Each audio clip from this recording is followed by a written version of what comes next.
Hey there, and welcome. I'm Anna Hartman, and this is Unreal Results, a podcast where I help you get better outcomes and gain the confidence that you can help anyone, even the most complex cases.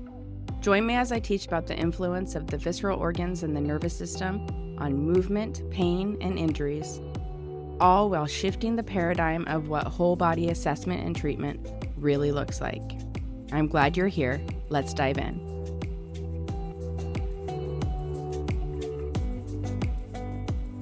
Hello, and welcome to another episode of the Unreal Results podcast. Today we're talking about lessons I've learned over my 9 years of business at MovementREV. So this week is my 9-year anniversary of starting MovementREV. Really, it's my 9-year anniversary of my last day at EXOS. I don't really have a true start date for MovementREV. There wasn't like an official doors open for business. There wasn't an official day. I remember registering my business as a business entity or opening a business checking account, or even the first day I treated a patient on, as working for myself versus working for someone else. It wasn't, when I left EXOS, the primary reason why I left was it had become clear that it was time for me to move on. And also I just needed a break. I needed time off. I needed an extended period of time to take care of myself, and then also to grieve the loss of my mom. And I had realized, why I left EXOS is I had been transitioning roles in the company, and I had done some work sort of discovering my core values and discovering what made me tick. There was this book that I used to go through all these journal prompts to, that I discovered it with. It was a book by my friend, Chantil Lopez, her book called, let me think of it. I will think of the name. I'm pausing so I can grab it actually. All right. So yes, it was a book called Moving Beyond Technique: How to Nurture Your Passion, Master Your Craft, and Create a Thriving Pilates Business. So this is the book. For those of you watching this podcast on YouTube, you can see it. I'll link it in the show notes. It's a great book. I actually learned about it through my friend and yoga mentor, Corey Martinez. I bought this book and I took it on a flight with me, flying to Miami, actually, for a Polestar Pilates mentor retreat. I had been certified in Polestar Pilates, and we were doing a retreat there to go over teaching, because I was one of their mentors, so in their teaching sort of routes. And on the plane, I worked through the book, and the book is cool because it has all these useful journal prompts in it to look at more of the core values and what makes you tick as a business professional. And it was on that flight doing that worksheet that I realized, oh my goodness, it's time to leave EXOS. And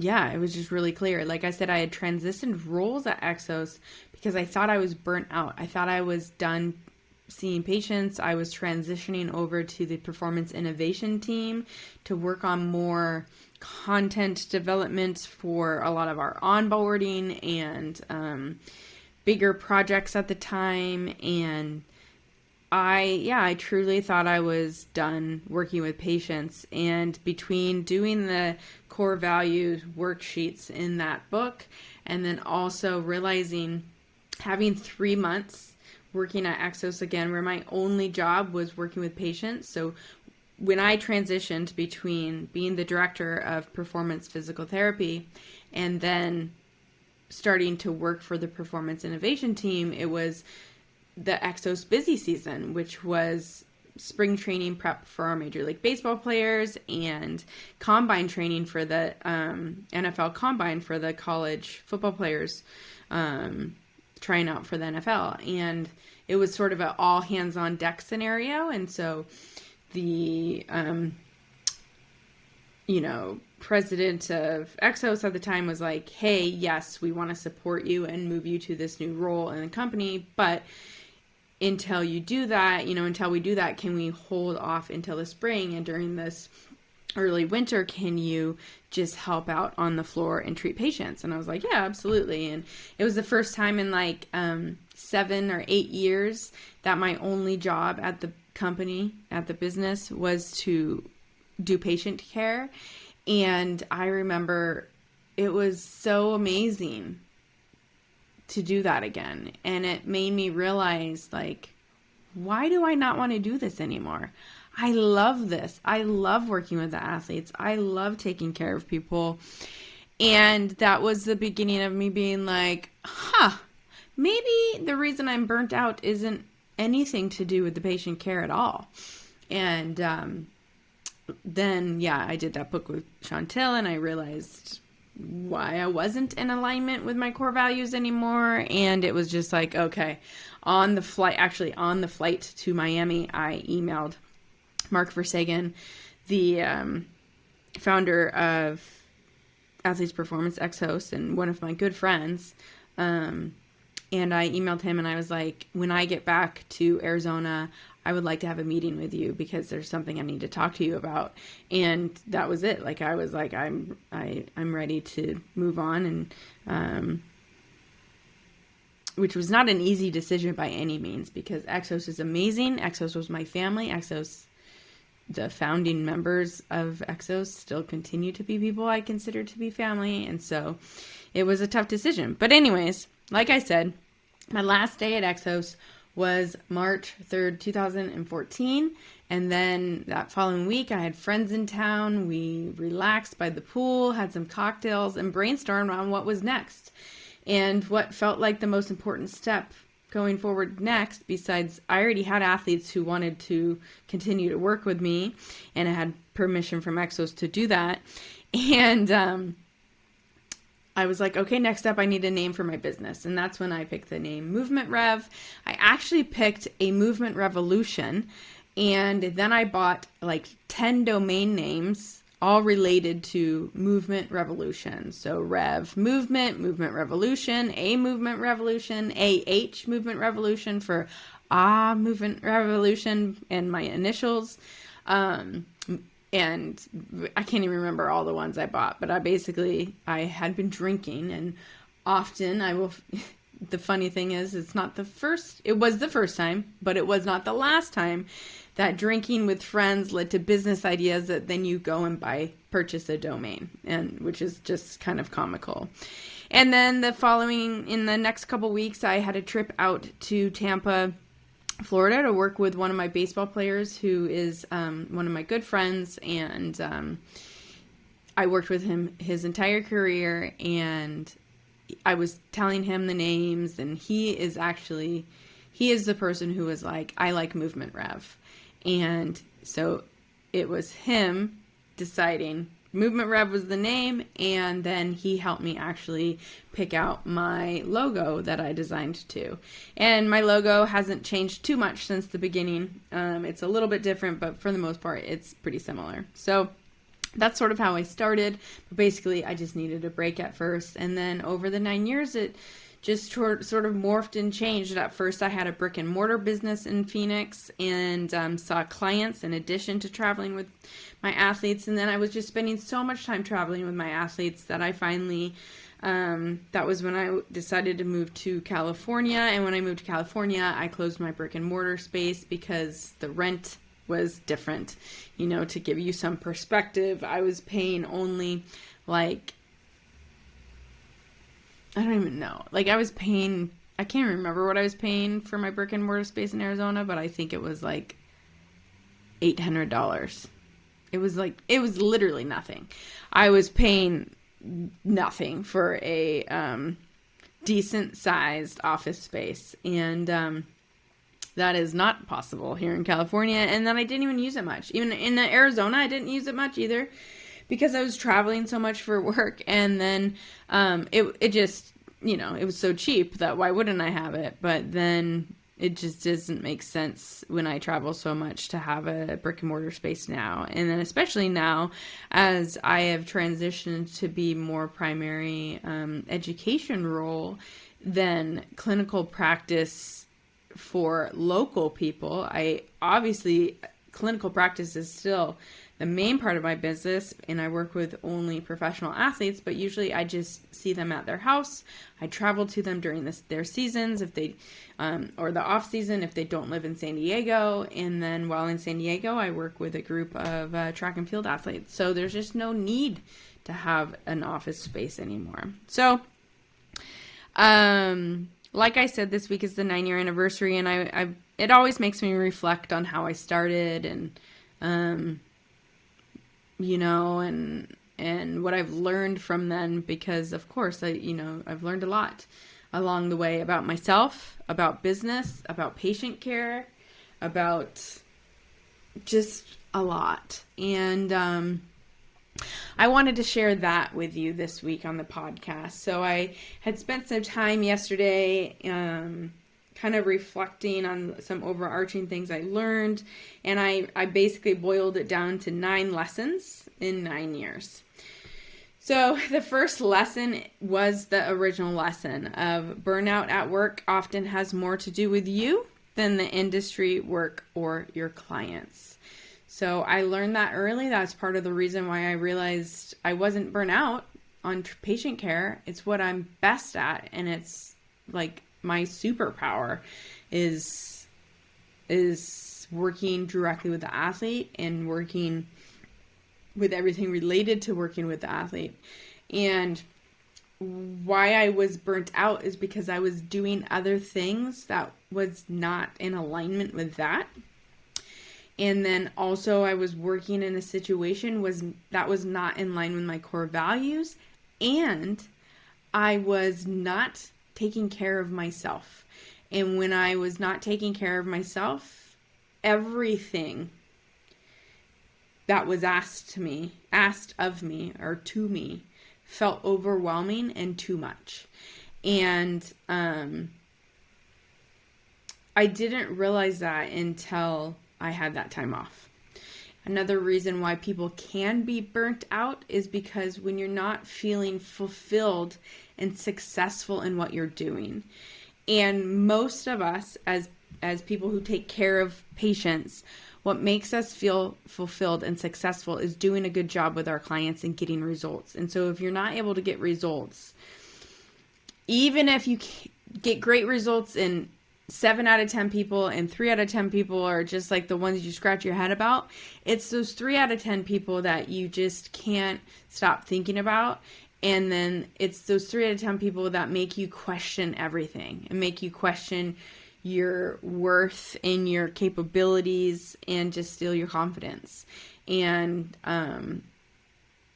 it sort of goes hand in hand with not taking very good care of yourself, because when we actually take care of ourselves, when we spend time feeling in our body, we actually come in a more grounded way to our patients and can pay attention better to what's going on in their body and then get better results.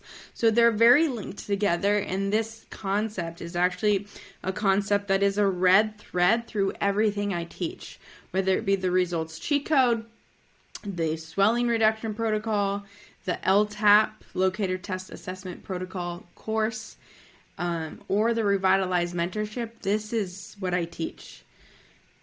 That if you are distracted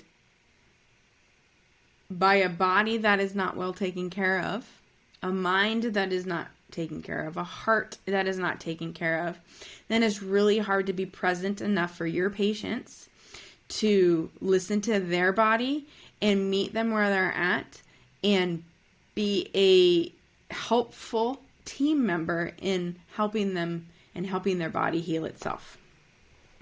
So that is a big lesson I learned. Another lesson, number 2, feeling is greater than thinking. This is something I stress. One of my favorite quotes from Jill Miller is, the body thinks and feels, and that has been something I explored in my own body. This is something I teach my athletes, and this is something that I rely on in my assessment and treatment of the athletes.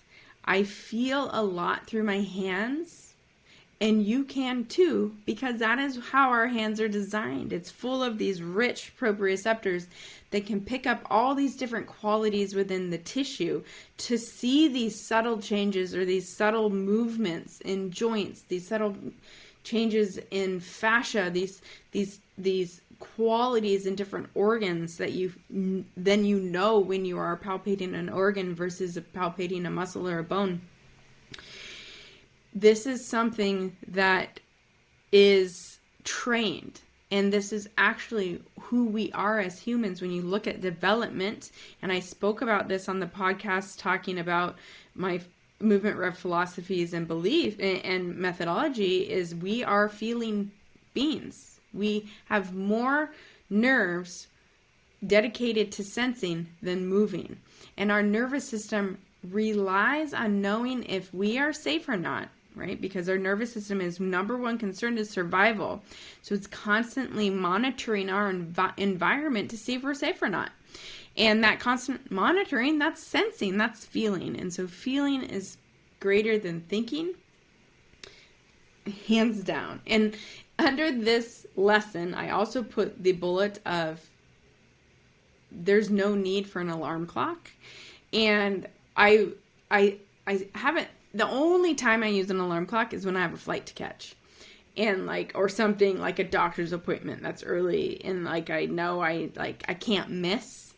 But really, my sleep pattern, especially with all my travel, how many hours I sleep, what time I go to bed and what time I wake up, for me is part of me paying attention to how I'm feeling. And it gives me insight into what I need in my body. When I am well rested and recovered, I will sleep for 7 hours and between 7 hours and 21 minutes and 7 hours and 35 minutes.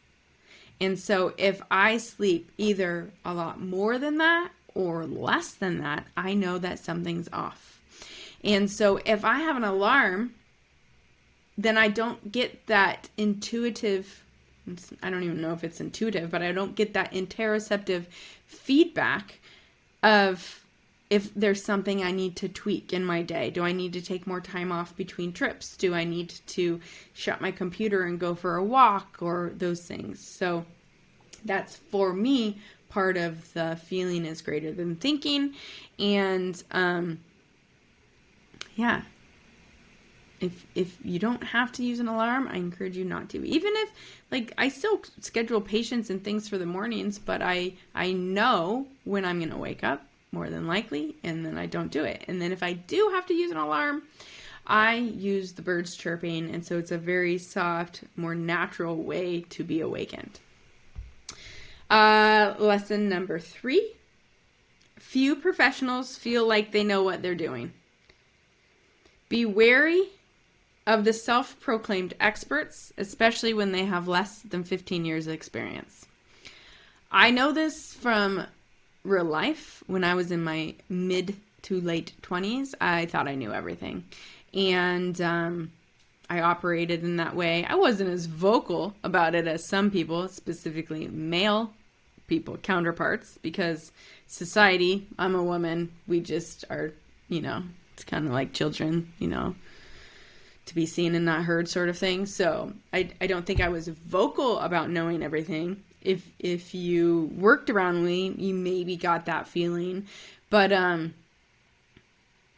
now I realize that those people are the people that are trying to convince themselves that they do a good job and that they're the expert, and they actually sometimes are just as lost as everybody else, and probably are the ones that are not getting that great of results. And if people, I'm not saying you can't learn anything from someone who doesn't have at least 15 years experience, and there's not something magic that happens at that 15-year experience mark.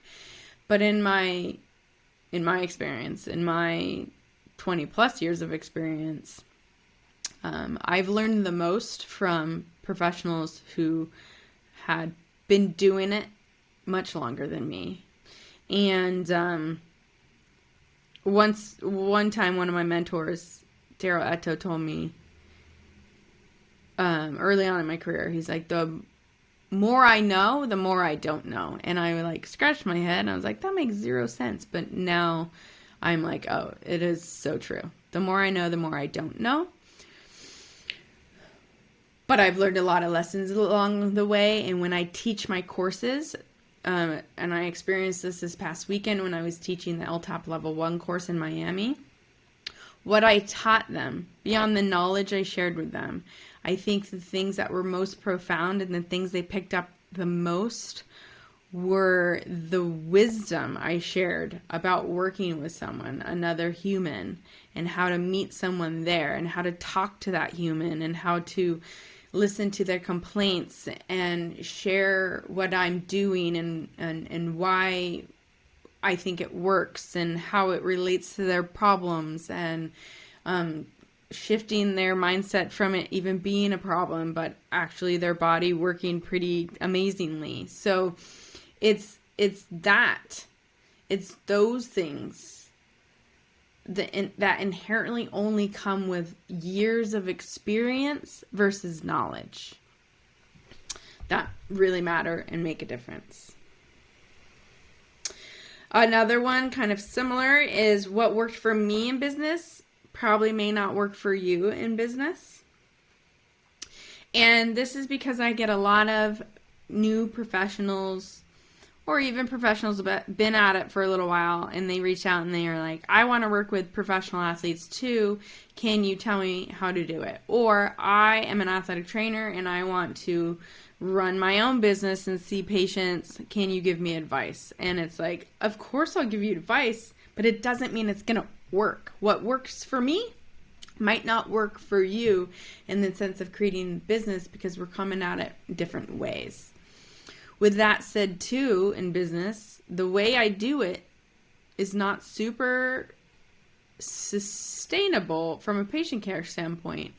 Both because the travel is exhausting for me and I can't do it forever. And then also I just happen to be in a really unique niche, and I never really have trouble finding new clients because the clients find me. And with that said, the lesson there is it doesn't matter the way you go about doing business, the way you go about creating your business. When you're in a service-based business like this, the best thing that you can do is to be the best at what you do. So to spend all the time improving your skills and making sure you're getting results for your people. When you get results for your people, you will be busy and you will be successful, more than likely. And also, it takes time. It takes a lot of time. This is a slow burning thing. This is not an overnight success. Overnight success stories are fabricated. It's an overnight success that takes 10 years. So, and with that said too, the lesson was don't put all your eggs in one basket. Part of what has led me to do different things in my business is because as much as the athletes love me and care about me and want to support me, shit comes up in their life, and then all of a sudden, someone who I thought I was going to be working with the entire football season, I don't work with at all. And so that entire huge part of my income, I don't have. And so you have to scramble to figure out another way to get it. And so my entire 9 years of business, I've always had different sort of revenue streams to support me so that I'm not relying on my eggs all in one basket. Another lesson learned is words are really powerful. Your words are probably more powerful than you even imagine, both with your friends and family and the people you reach on the internet, and especially your clients.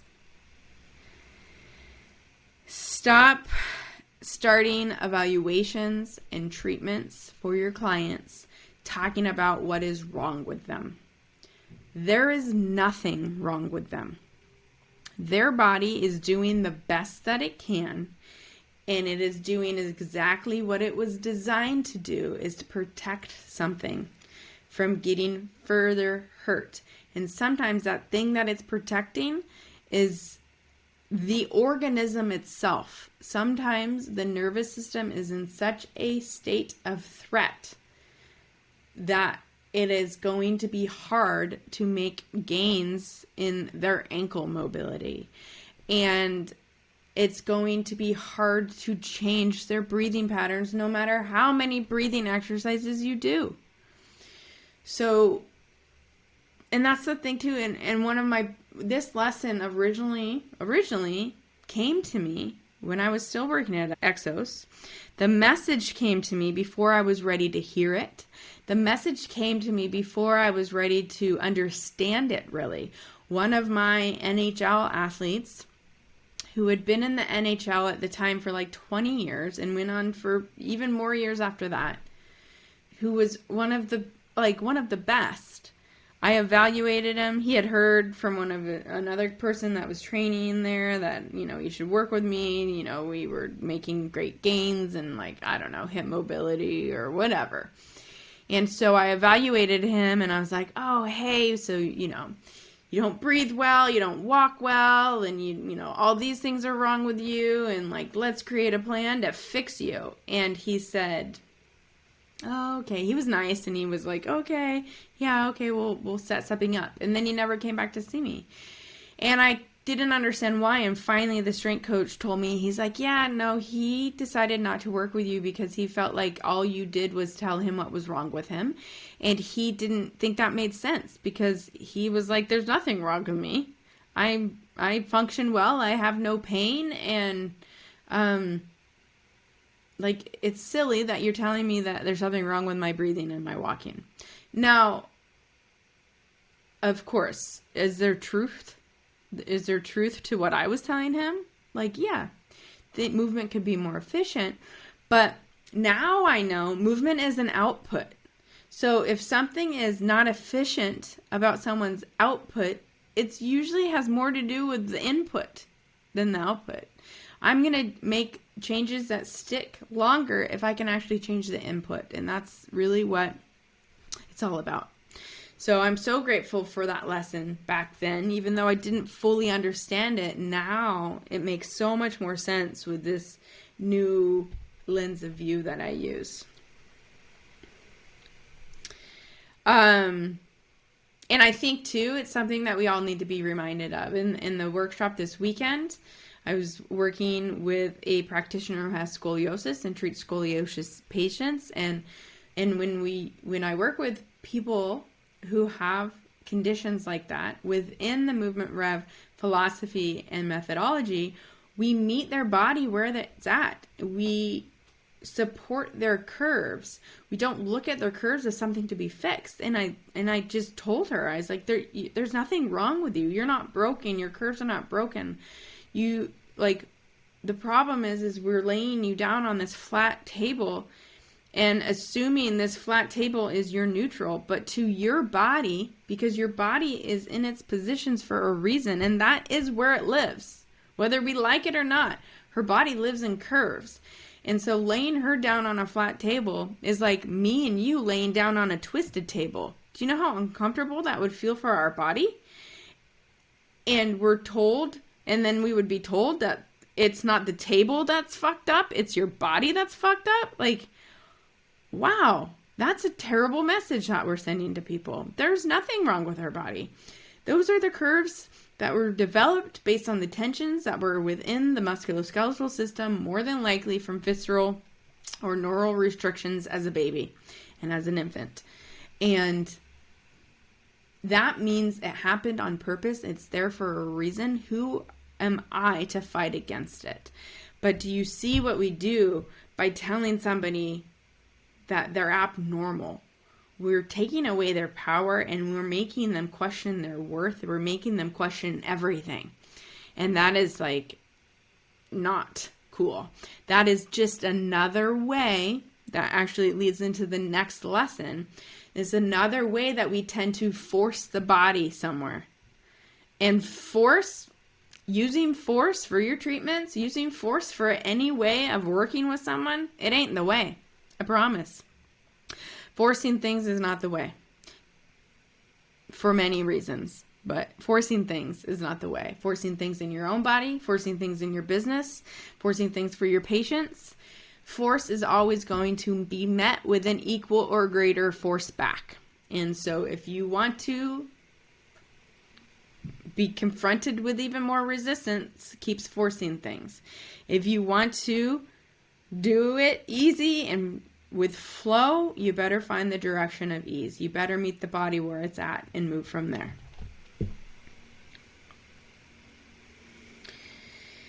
Another one is you are the master of your own experience. Choose wisely. And if you don't like it, change it. The best example of this is social media. If the things you see on social media bother you, block, unfollow, hide. There's multiple ways that you can easily just remove that from your point of view, from your perspective, from your everyday influx. We are controlling how much is coming at us. Don't complain about it if you don't like it. Just adjust it. It's so easy. Just adjust it. And another lesson that kind of goes with that same thing is say yes to yourself more and say no to others more. Right? Boundaries are there to protect you and to protect others and to give you space to operate. There is nothing more powerful than saying no when it is exactly what you need. And also practice saying no without also adding a reason why. The actual no is reason enough. Another piece actually that goes with the forcing is, and I already kind of said it when we were talking about breathing and that there's, words matter, is all this effort on trying to get people to connect to their core and have good movement efficiency. We spend a lot of time trying to manipulate it and cognitively think about how we should move. And that's just not how it works. And I talked about this in the methodology and philosophy podcast. But if we look to development, nobody told the baby how to start moving. It just started. And it started based on exploring its environment and its senses and its inputs. Improving the inputs is going to improve the outputs. So if you're trying to get someone to connect into their core, their fascial tensegrity, the best way is to improve their sensory information. And so we do this by having active hands, active feet, active head and neck, and a 3-dimensional breath, just like we did as a baby. And sometimes we need to realize that a lot of what we're doing when we're coaching someone, whether we're coaching someone within a rehab session or coaching someone within a training session, we're wasting our breath a lot. Stop wasting your breath, giving them cues to the output, and start being creative of how you can change their environment to allow their body to correct the output. So that's it. Those are my 9 lessons and my 9 years of MovementREV. And a little story about how MovementREV started. I hope you enjoyed it. Obviously, these lessons are woven into everything I talk about. A lot of them are like what created the MovementREV philosophies and methodologies. So if you haven't listened to that podcast, make sure you go back and listen. And then a lot of it you will see inside of all of my courses. And so speaking of courses, I hope you'll join me for the upcoming results cheat code. It is free. It starts March 12th, which will be this Sunday after this podcast drops. Doors close at noon on that same day to get in for free. I offer it twice a year, and it is for PTs and athletic trainers. It's designed to help you figure out where to start, figure out how to listen to the body to get the best results for treatment for your clients, even the most difficult cases. So I hope you'll join me, and I'll see you next time. Have a great day.